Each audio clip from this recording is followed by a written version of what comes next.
ವಿದ್ಯಾರ್ಥಿಗಳೇ, ಇವು ಅನುಪಾತ ಲೆಕ್ಕಗಳು. 39ನೇದು, ಮಲ್ಲಾಪುರ ಗ್ರಾಮದ ಒಟ್ಟು ಜನಸಂಖ್ಯೆ 4500. ಅದರಲ್ಲಿ 1350 ಜನರು ಅಕ್ಷರಸ್ಥರಿದ್ದಾರೆ, ಕಲ್ತವರು. ಹಾಗಾದರೆ ಪ್ರಶ್ನೆ ನಂಬರ್ 1, ಒಟ್ಟು ಜನಸಂಖ್ಯೆ ಹಾಗೂ ಅನಕ್ಷರಸ್ಥರ ಸಂಖ್ಯೆಗಿರುವ ಅನುಪಾತವನ್ನು ಕನಿಷ್ಠ ರೂಪದಲ್ಲಿ ಬರೆಯಿರಿ. ಎರಡನೇ ಪ್ರಶ್ನೆ, ಒಟ್ಟು ಜನಸಂಖ್ಯೆ ಹಾಗೂ ಅಕ್ಷರಸ್ಥರ ಸಂಖ್ಯೆಗಿರುವ ಅನುಪಾತವನ್ನು ಕನಿಷ್ಠ ರೂಪದಲ್ಲಿ ಬರೆಯಿರಿ. ಮೂರನೇದು, ಅಕ್ಷರಸ್ಥರ ಹಾಗೂ ಅನಕ್ಷರಸ್ಥರ ಅನುಪಾತವನ್ನು ಕನಿಷ್ಠ ರೂಪದಲ್ಲಿ ಬರೆಯಿರಿ. ಮೊದಲ ನಾವು ತಕ್ಕೊಳ್ಳೋಣ. ಒಟ್ಟು ಜನಸಂಖ್ಯೆ ಎಷ್ಟು ನೋಡ್ರಿ. ಒಟ್ಟು ಜನಸಂಖ್ಯೆ ಬರೋಬರಿ. ಒಟ್ಟು ಜನಸಂಖ್ಯೆ ಮೊದಲು ಬರ್ಕೋಬೇಕು. ನೀವು ಮಾಡಿರಲ್ಲ, 4500. 4500 ಒಂದನೇ. ಎರಡನೇದು ಏನದ ನೋಡ್ರಿ, ಅಕ್ಷರಸ್ಥರ ಸಂಖ್ಯೆ.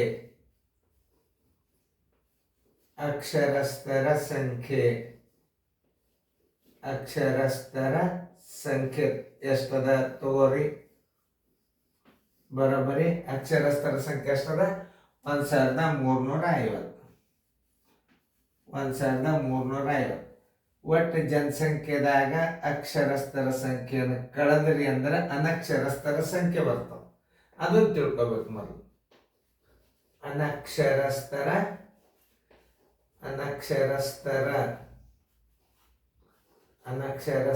ಸಂಖ್ಯೆ ಬರೋಬ್ಬರಿ. ಪೂಜೆ 10ರಾಗ 5 ಆದ್ರೆ 5, ಆಮೇಲೆ 5ರಾಗ 4 ಆದ್ರೆ 1, 4ರಾಗ 1 ಆದ್ರೆ 3.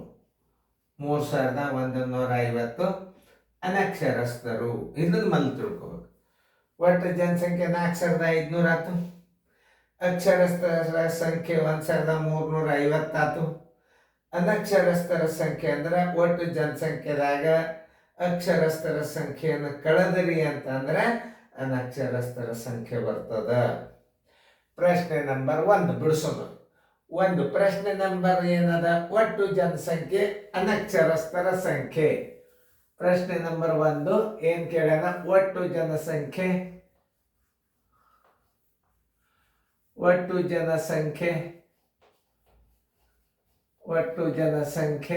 ಅನುಪಾತ ಅನಕ್ಷರಸ್ಥರ ಸಂಖ್ಯೆ.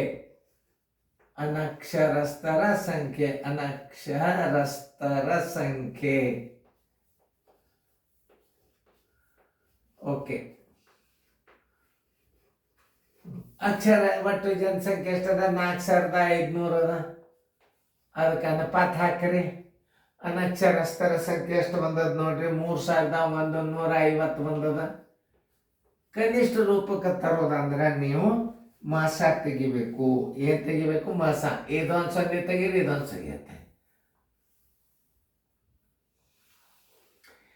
2ರಲ್ಲೇ ಹೋಗೋದಿಲ್ಲ, 3ರಲ್ಲೇ ಹೋಗ್ತದ. 3 1 3 5 3 0 ಅನುಪಾತ. 3 1 ಪೂಜಿ 3 5 ಮತ್ತು 3ರಲ್ಲೇ ಹೋಗ್ತದ ನೋಡ್ರಿ. 3 5 0 ಅನುಪಾತ. 3 3 9 3 5 ಈ ಮತ್ತೆ ಎಷ್ಟರಲ್ಲೇ ಹೋಗ್ತದ ನೋಡ್ರಿ? 5ರಲ್ಲೇ ಹೋಗ್ತದ. 3ರಲ್ಲೇ ಹೋಗಂಗಿಲ್ಲ, ಈಗ 5ರಲ್ಲೇ ಹೋಗ್ತದ.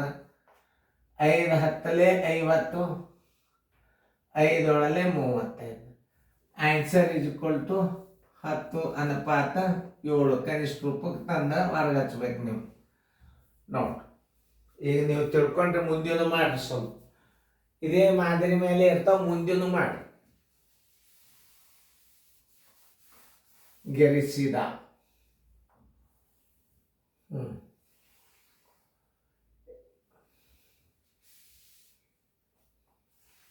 ಓಕೆ. 5 10 ಅನುಪಾತ 5 7. ಈ 10ಕ್ಕೆ 7ಕ್ಕೆ ಭಾಗ ಹೋಗ್ತದನ್ನ ಹೋಗಂಗಿಲ್ಲ ಅಂದ್ರೆ ಅದ್ರ ಉತ್ತರ ನೀವು ಬರ್ದಿಟ್ಟು ಬಿಡ್ರಿ. ಮುಂದೆ ಹೆಂಗೆ ಇಡಬೇಕನ್ನೋ ತೋರಿಸ್ತಾನೆ. ಉತ್ತರ ಬರೋಬ್ಬರಿ 10 ಅನುಪಾತ 7 ಕನಿಷ್ಠ ರೂಪಕ್ಕೆ ತಂದಾಗ ಇಷ್ಟು ಬಂತದ. ಇನ್ನು ಎರಡನೇ ಪ್ರಶ್ನೆ ಏನದ ನೋಡ್ರಿ. ಎರಡನೇ ಪ್ರಶ್ನೆ, ಒಟ್ಟು ಜನಸಂಖ್ಯೆ ಹಾಗೂ ಅಕ್ಷರಸ್ಥರ ಸಂಖ್ಯೆ. ಒಟ್ಟು ಜನಸಂಖ್ಯೆ 4500. ಅನುಪಾತ ಎರಡನೇದು ಒಟ್ಟು ಜನಸಂಖ್ಯೆ ಅಕ್ಷರಸ್ಥರ ಸಂಖ್ಯೆ 1350. ಇದನ್ನು ಕನಿಷ್ಠ ರೂಪಕ್ಕೆ ತೊಗೊಂಡು ಬರ್ರಿ. ಪೂಜೆ ಹೋಯ್ತು ನೋಡಿ. 5 6 3 8 9 5 4 3 ಹೋಗ್ತದ. 3 15 ಒಂದು 0. 3 4 12 3 5 15 ಮತ್ತು 3 ಹೋಗ್ತದ. 3 5 0 ಅನುಪಾತ 3 15. ಆಮೇಲೆ ಮತ್ತೆ 5 ಹೋಗ್ತದ. 5 10 50 5 3 15. ಇದಕ್ಕೆ ಭಾಗ ಹೋಗೋದಲ್ಲ. ಉತ್ತರ ಬರೋಬ್ಬರಿ 10 ಅನುಪಾತ 3 ನೋಡಿ. ಯಾವುದು ಒಟ್ಟು ಜನಸಂಖ್ಯೆ ಇದು. ಒಟ್ಟು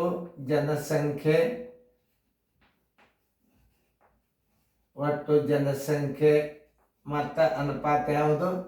1300. ಅಕ್ಷರಸ್ಥರ ಸಂಖ್ಯೆ ಇದು ನೋಡ್ರಿ. ಅಕ್ಷರಸ್ಥರ ಸಂಖ್ಯೆ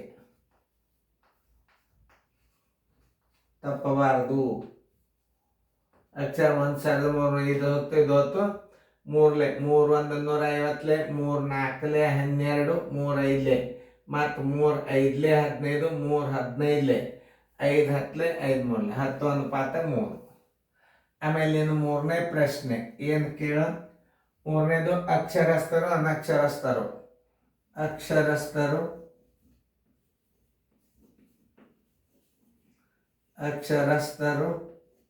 ಅನುಪಾತ ಅಕ್ಷರಸ್ಥರು ಅನಕ್ಷರಸ್ಥರು. ಹಂಗೆ ಬರ್ಕೋಬೇಕಿಲ್ಲಿ. ಅನಕ್ಷರಸ್ಥರು ನೋಡಿ. ಅಕ್ಷರಸ್ಥರು ಎಷ್ಟದ? 1350 ಅನುಪಾತ ಯಾರ್ದು? ಅನಕ್ಷರಸ್ಥರದು 3150. 3150. ಈ ಪೂಜೋತು ತೆಗೀರಿ. 3 5 1 3 8 9 3 ಹೋಗ್ತದ. 3 4 12 3 5 15 3 1 ಪೂಜೆ 3 5 ಮತ್ತು 3 ಹೋಗ್ತದ.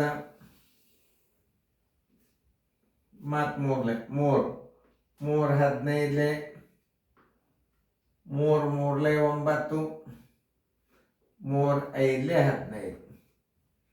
3 ಆದಿಂದ ಎಷ್ಟರಲ್ಲಿ ಹೋಗ್ತದ ನೋಡ್ರಿ? 5ರಲ್ಲಿ ಹೋಗ್ತದ ನೋಡಿ. 5 7 5 5 3 15 5 3 15 ಅನುಪಾತ 5 7 35. ಇನ್ನು ಭಾಗ ಹೋಗುವುದಿಲ್ಲ. ಉತ್ತರ ಬರೋಬ್ಬರಿ 3 ಅನುಪಾತ 7 ನೋಡಿ. ಇಷ್ಟು ಒಂದೇ ಪ್ರಶ್ನೆದಾಗ ಎಷ್ಟು ಉತ್ತರ ಕಂಡು ಹಿಡಿದದ ನೋಡ್ರಿ. 3 4 12 3 5 15 3 3 9 3 1 3 3 15 3 3 3 5 5 3 5 7 ನೋಡಿ. ಇದು ಉತ್ತರ. ಆನ್ಸರ್ ಅದನ್ನ ಹೆಂಗೆ ಹಚ್ಚಿನೂ ಕನಿಷ್ಠ ರೂಪಕ್ಕೆ ನೋಡ್ರಿ. ಕರೆಕ್ಟಾಗಿ ನೋಡ್ರಿ. ಚೆನ್ನಾಗಿ ಫೇರ್ದಾಗ ಬರ್ಕೋರಿ.